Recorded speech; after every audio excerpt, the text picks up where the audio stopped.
রাফি একদিন দুপুরে বনে হাঁটতে বের হয়। চারপাশে পাখির ডাক, ঠান্ডা বাতাস আর সবুজ গাছপালা দেখে তার বেশ ভালো লাগছিল। হঠাৎ সে একটা পুরানো কাঠের দরজা দেখতে পেল। দরজাটা অদ্ভুতভাবে একা দাঁড়িয়েছিল, যেন জাদুর কোনো জিনিস। সে দরজার কাছে গিয়ে দেখল, দরজার গায়ে ঝলমলে সোনালি অক্ষরে লেখা, সিম সিম খুলে যা। রাফি মজা করে ফিসফিসিয়ে বলল, সিম সিম খুলে যা। হঠাৎ দরজাটি কেঁপে উঠল।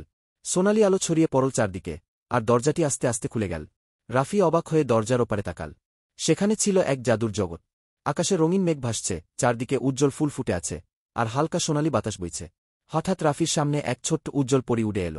পরী হাসিমুখে বলল, স্বাগতম রাফি, তুমি জাদুর রাজ্যে প্রবেশ করেছ। রাফি অবাক হয়ে বলল, আমি কি স্বপ্ন দেখছি? পরী বলল, না, তুমি সত্যিকারের জাদুর দুনিয়ায় চলে এসেছ। রাফি হা করে চারপাশে তাকাতে লাগল। হঠাৎ মাটিতে চকচকে একটা সোনার চাবি দেখতে পেল। চাবিটা মৃদু আলো ছড়াচ্ছিল। পরী বলল, এই চাবি তোমার জন্য।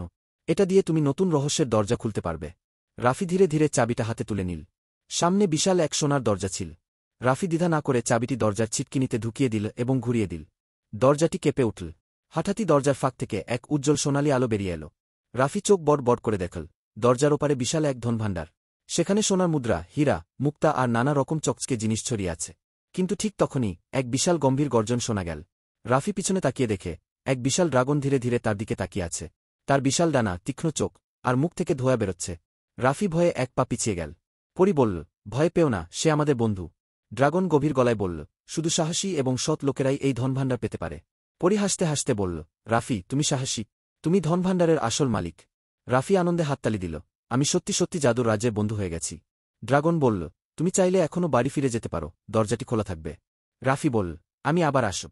সে দরজার দিকে এগিয়ে গেল, একবার পেছনে ফিরে পড়ি আর ড্রাগনকে হাত নাড়ল, তারপর দরজার মধ্যে পা রাখল। এক ছল কালো। রাফি চোখ খুলে দেখে সে আবার বনের ভেতর দাঁড়িয়ে আছে। দরজাটি উধাও হয়ে গেছে। সে মুচকি হেসে বলল, আমি আবার আসব।